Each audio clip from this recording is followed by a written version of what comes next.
everyone, and welcome back to another video. Today we're talking about a relatively new game called Palia, an MMORPG, which if you don't know what that means, it stands for Massively Multiplayer Online Role-Playing Game. And I'm gonna put an emphasis on the word massive here, like this is no joke. Before I jump into that though, what you need to know is that it's a free game currently in its open beta phase, but before August 2nd, there was actually a closed beta that was sign up only and a content creator program for streamers. This game, as far as I know, has been in development since 2021. Their earliest blog post on the website is actually from September 2021, and the blog post actually talks about what they learned while making the beginnings of the game. Now, of course it's a free game, but that does mean that there's microtransactions. So the microtransactions are for Palia coins, and then you use those Palia coins to buy cosmetics like clothes and accessories. However, a new patch recently added pets as an available bonus just for buying the coins. So you don't actually have to use your coins to get them, you just buy the coins and then you automatically get access to a cat or a few cats of your choice based on how much money you spend. Assumably they'll keep that up because it seems like the pets are pretty popular and they might add new pets in the future, which is why I think also they only said pets and not like specifically cats. Other than the microtransactions, it seems like any other farm sim just from looking at it, right? Farming, mining, crafting. The bonus is that you get bonuses for doing these things with other people in the server.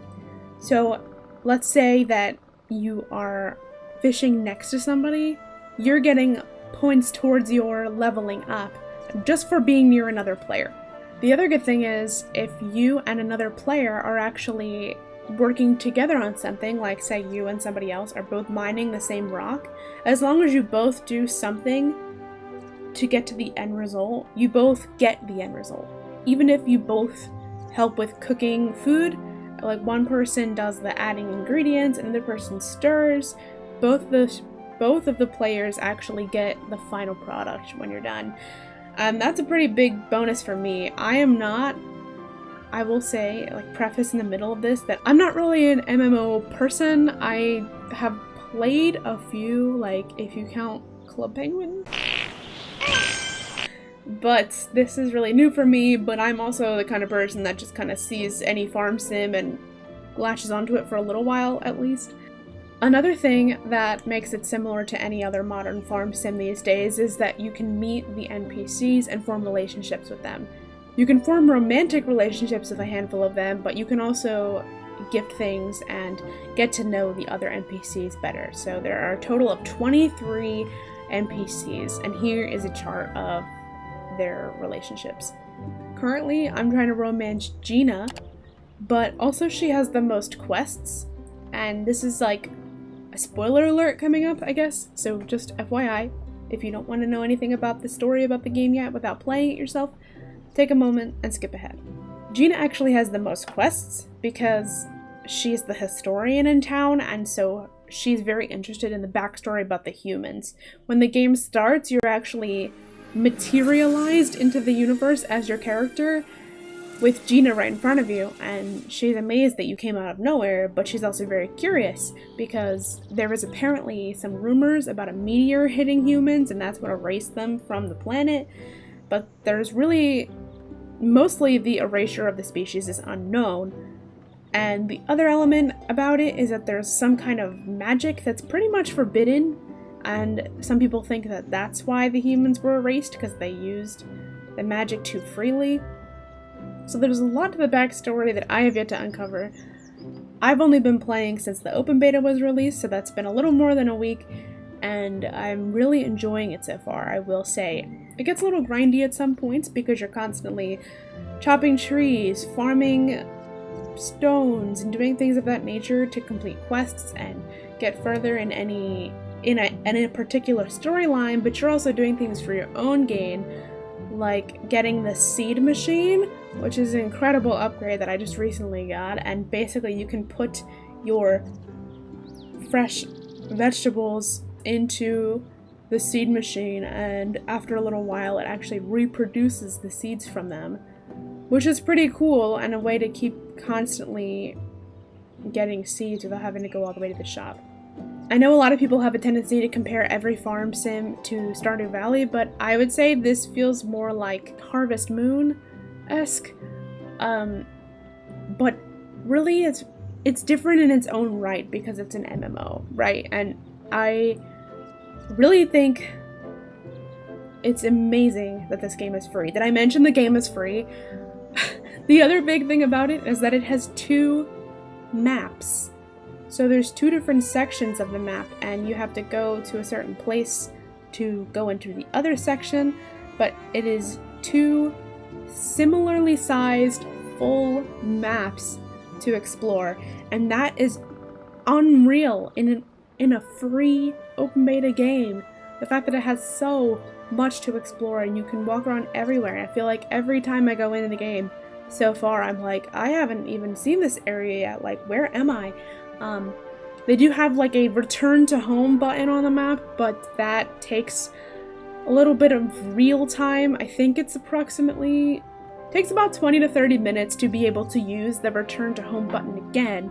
I don't know the exact time because I've never quite looked at it after using it, but the game does have its own time frame of daylight, sunset, nighttime, which mostly all that does is decide where the characters are at that point in time, because you can still go to all the shops, like they stay open all day long. You can still go to like any part of the map any time of day.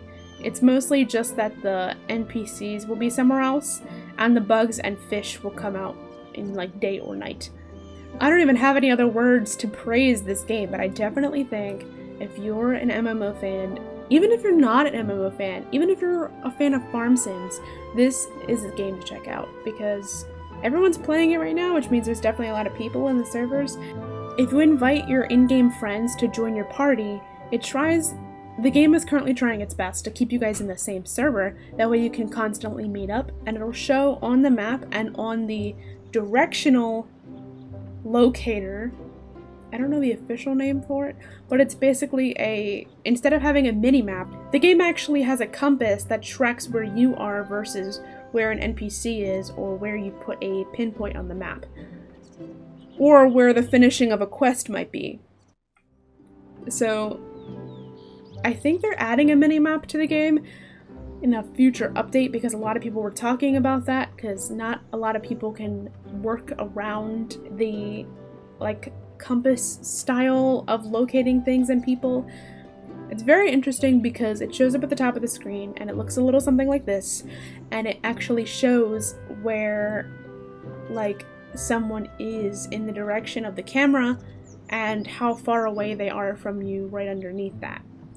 So that can be a little bit hard to navigate sometimes, but overall I don't think that's been a flaw in the game. In my opinion, I feel like any of the flaws that have happened in my time playing it just have been small glitches, which is to be expected. It's an open beta game. I'm not picking on the game for having bugs and glitches. They do have a ticket site where you can put in a ticket if you find something's wrong, but obviously they're very backlogged on tickets at the moment, especially because there's so many people playing and a lot of people are assumably discovering the same glitches, so they have to make sure that they get to all of those, but they're taking, their own time to do it. So there's no full release date as of right now, but a lot of people are already enjoying the open beta, especially because it's super easy. You just go on the website, you make an account, and you download the software. You can also play it on the Switch, I'm pretty sure. I've been playing on PC, so I'm not quite sure how the Switch version runs or if it's any better. Assumably it's cross-platform though, because I don't know how many people have actually downloaded it on the Switch versus PC. But, yeah. You should definitely be playing it. And I don't know if I have any other things to say at the moment, but hopefully if there's another really big update at some point, we'll come back to it and maybe play a little on stream. But for right now, I just wanted to give this little introduction of the game and just to tell you about it, see what you're missing, if you've heard about it and your friends are talking about it, or you know, you see other streamers that you like that are playing it at the moment. It's something a lot of people are playing right now because it's such a good game. So definitely check it out, and I'll see you again in the next video. Thanks for watching.